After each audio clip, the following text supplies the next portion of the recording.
طول ما أنا بتفرج على مسلسل برستيج أنا كان في سؤال واحد بس اللي في بالي. ليه؟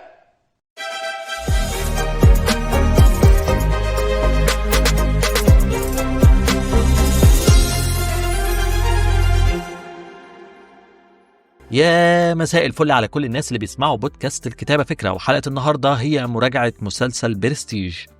المسلسل بطولة مصطفى غريب، محمد عبد الرحمن، سامي مغاوري، أمينة البنا، آلاء سنان، وبسام رجب. التأليف لإنجي أبو السعود والإخراج لعمرو سلامة.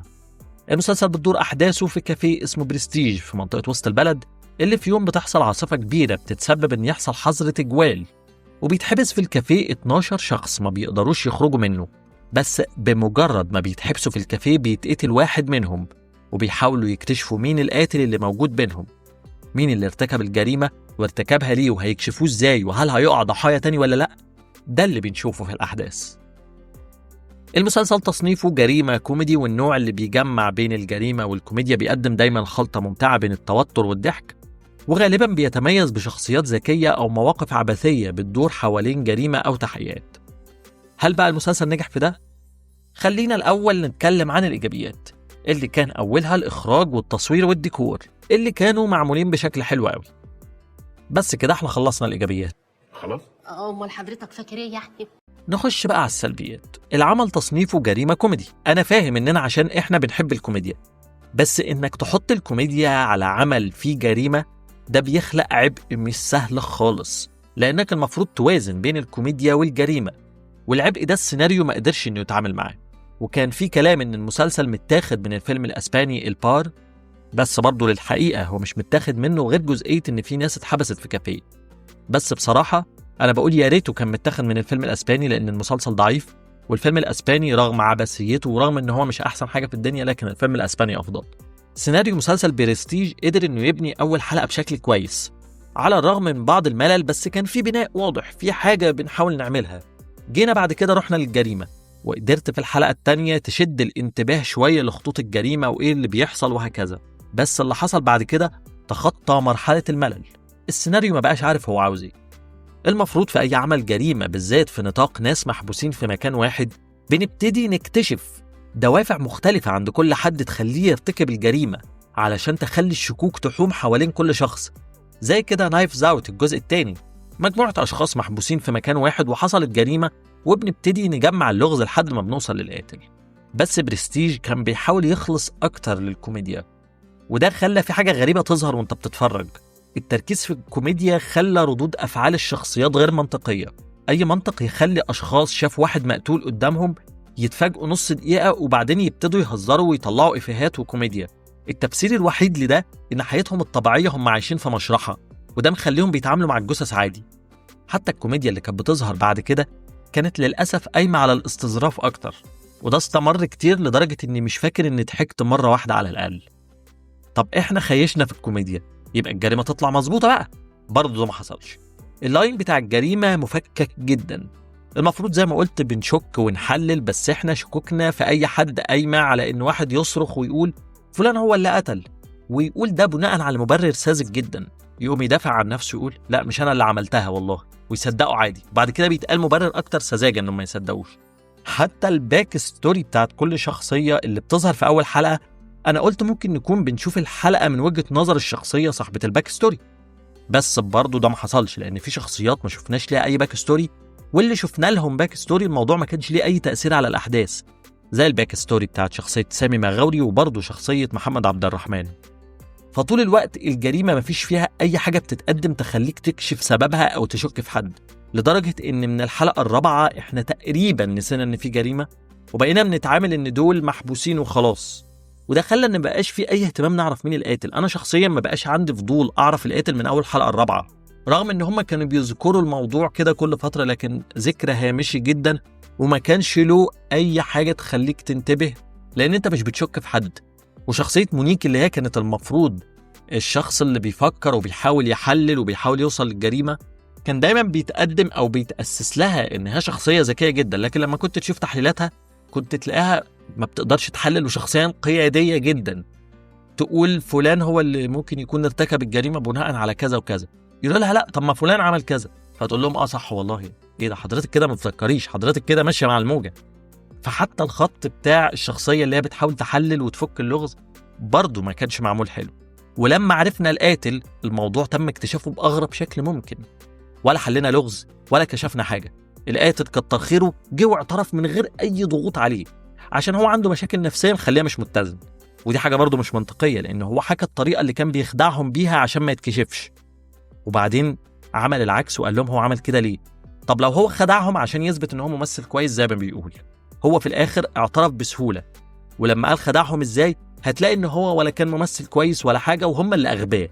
فبالتالي خط الجريمه رخر مفكك. في بقى كان خط دراما كده بيهل علينا كل فتره كده في كام شخصيه اللي عملها سامي مغاوري، والشخصيه اللي عملتها الممثله رندا اللي هي عملت شخصيه مونيك. عندهم باك ستوري فيها دراما شويه، بس برضو الدراما كانت في أسوأ أحوالها. محاولات ان يتحط جانب درامي لكل شخصيه، لكن كتابه الشخصيات كان فيها مشكله. ففي شخصيات حتى لو كان ليها جانب درامي كويس فهو بيتمسح بسبب الاصرار على زرع الكوميديا، زي شخصيه مصطفى غريب برضو المحامي اللي عاوز يثبت انه شخص مهم. ومن ناحيه تانية في شخصيات دوافعها مش واضحه خالص، زي شخصيه البلوجر حبيبه، وشخصيه عمران اللي عملها زياد زازا، وشخصيه ميدو اللي عملها محمد عبد العاطي. تقريبا الشخصيات كلها، حتى شخصيه مونيك اللي بتحاول تحل اللغز، ما تفهمش هي عاوزه تحله ليه ولا بتتصرف كده ليه. كلهم بيعملوا حاجات غير منطقيه وما تفهمش بيعملوها ليه.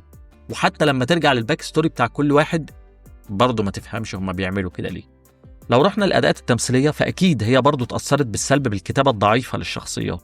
كل الاداءات مش كويسه، حتى العناصر اللي عليها عبء الكوميديا زي مصطفى غريب ومحمد عبد الرحمن اللي المفروض كوميديانات تقال، لكن للاسف الكتابه مش مساعداهم ومفيش حد بيفرش لهم عشان يرموا الافيه. فبالتالي هم مش قادرين يطلعوا كوميديا، والسيناريو مش مديهم مساحة ان هم يعملوا ده. لكم ان تتخيلوا ان الكوميديا اللي طالعة منهم كانت وحشة لدرجة ان انت لو اول مرة تتفرج عليهم هما الاتنين هتقول ان الاتنين دمهم تقيل ومش بيضحكوا، مع ان العكس هو اللي صح. والاداءات التمثيلية زي ما قلت لكم فيها مشكلة. وكمان من المشاكل اللي عملها المسلسل في نفسه ان هو خلى اشخاص كتير قوي في الكافيه. احنا كنا تقريبا 11 شخص او 10 اشخاص، وده عدد كبير، وكانوا كلهم متواجدين ولازم كل واحد فيهم يتكلم ويقول كلمة ويعلي على التاني.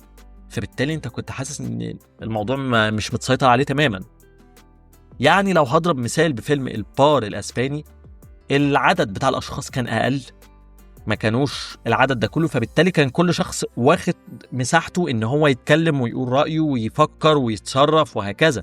وبعد كده تم التضحية بعدد من الاشخاص عشان نكمل بعدد تاني اقل وهكذا. لكن هنا انت قاعد مع الاشخاص كلها والموضوع كان صعب جدا. وبرضه زي ما قلت ده اثر على الاداءات التمثيليه، وفي اداءات تمثيليه انا شفتها ما كانتش حلوه تماما، يا اما بسبب الكتابه السيئه للشخصيات زي شخصيه حبيبه، او بسبب ان الشخصيات نفسها مش قادره تمثل.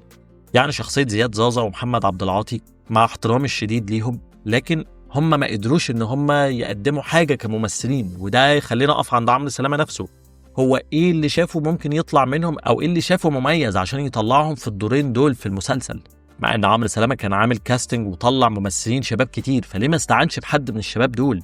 كان هيبقى احسن بكتير من الاعتماد على شعبيه زياد زازا ومحمد عبد العاطي في انك تجيب الناس اللي بتحبهم يتفرجوا عليهم. واكيد برضو الناس اللي بتحبهم مش هيعجبهم المسلسل، ما مش عشان بحب حد اتفرج على مسلسل حتى لو كان وحش. فدي نقطه هم ما يحاسبوش عليها زي ما يتحاسب عليها المخرج بكل تاكيد. إجمالاً المسلسل ما قدرش ينجح بالنسبة لي، لا في الكوميديا ولا في الجريمة ولا في الدراما البسيطة اللي عملها، ووقع في فخ من الملل بشكل غريب نتيجة إنه ما يقدرش يتفوق في أي حاجة من الحاجات دي. بل وصل لمرحلة إن عندك الحلقة الخامسة والسادسة على سبيل المثال أنت ممكن تشيلهم خالص من الأحداث وما تحسش بأي حاجة حصلت، اللي هم الخاصين بموضوع الهلوسة ده. كان من الممكن يطلع منهم حاجة، كان ممكن نشوف الباك ستوري بتاعت الأشخاص، كان ممكن نشوف ازاي كل واحد فيهم بيفكر هيحصل له ايه، كان ممكن حاجات كتير قوي. لكن حلقتين الهلوسه احنا ما طلعناش منهم باي شيء على الاطلاق، بالعكس كانوا حلقتين في منتهى السوء. والاسوأ ان انت جيت في الحلقه اللي بعديهم اللي هي الحلقه السابعه، الشخصيات كلها ابتدت تفتكر اللي حصل لها ساعه الهلوسه، وتبتدي تفتكر وتاخد بالها ان دي كانت هلوسه اصلا. لا وبنعمل كمان فلاش باك علشان يفتكروا ان دي هلوسه. فده احنا بنضيع وقت وش، احنا كده مش لاقيين حاجه نعملها. المسلسل بالنسبة لي ما يستحقش المشاهدة لأنه ما نجحش في أي كاتيجوري حطها لنفسه. تقييمه بالنسبة لي 2 من 10 عشان الديكور والإخراج. رغم اني ما بحبش اتكلم على عمل بشكل سلبي زي ما انا اتكلمت كده، بس انا ما لقيتش حاجه اتنفذت بشكل كويس في المسلسل، على الرغم من انك كان عندك بوتنشال تعمل حاجات كتيره حلوه، عندك نجوم بتعرف تضحك، عندك وجوه ممكن تستفيد منها اكتر زي سامي مغاوري، عندك قصه كان ممكن تبقى احسن. فأتمنى إن التجارب المرتبطة بالجريمة والكوميديا تكون أفضل من كده، ولو إحنا عاوزين نعمل حاجة جريمة متماسكة مش لازم نربطها بالكوميديا لو حاسين إن ده هيخليها تخيش. ده بمنتهى البساطة اللي في الدنيا، لأن أعتقد إن مشكلة المسلسل ده تكمن في إن هو حاول يحط الكوميديا مع الجريمة، فلا حصل ده ولا حصل ده. وكده تبقى حلقتنا خلصت. قولولي إيه أكتر عمل جريمة كوميدي اتفرجتوا عليه واستمتعتوا؟ مستني رأيكم في الكومنتس على اليوتيوب، وتابعوني على فيسبوك وإكس وإنستجرام وتيك توك على أكاونت الكتابة فكرة أو الأكاونت بتاعي عادل أبو الفضل، ونتناقش مع بعض في الأفلام والمسلسلات، وأنا هقول لكم إيه أكتر عمل جريمة كوميدي أنا بقى اللي بحبه. واستنوني في الحلقات اللي جاية من البودكاست المفضل ليا عشان بكلمكم فيه الكتابة فكرة. وسلام عليكم.